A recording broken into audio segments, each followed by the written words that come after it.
Sila pa nga yung tumatawag sa atin. Teka muna, mag-ano muna tayo, magtatanong ko lang sa iyo, ba't may nag-resign sa Department of Finance?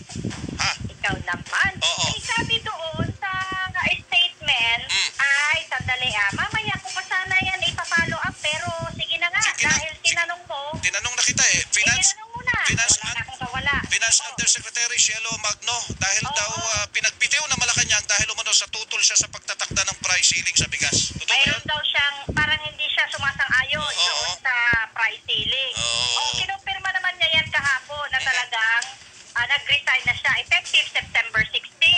Ngayon, may statement ngayon ang Malacanang. Sabi nito, si Executive Secretary Lucas Bersamin ay inasahan na nila yung pagtatapos ng appointment ni Undersecretary Cielo Magno dahil malinaw na hindi nito sinusuportahan ang gobyerno at mga programa patungo sa nation building.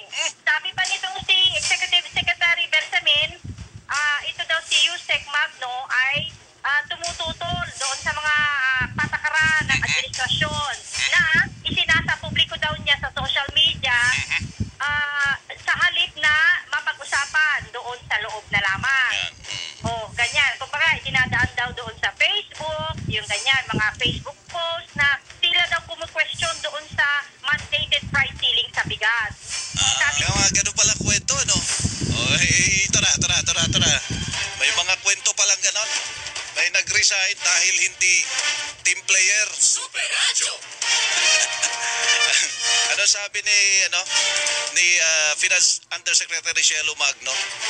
May post kasi siya, social media post, na nagpapakita ng isang graph. Pinakita niya, graph pinag-aralan, may datos. Kaya may graph para sa paliwanag ng law of supply and demand. Tutol siya sa pagtatakda ng price ceiling sa bigas.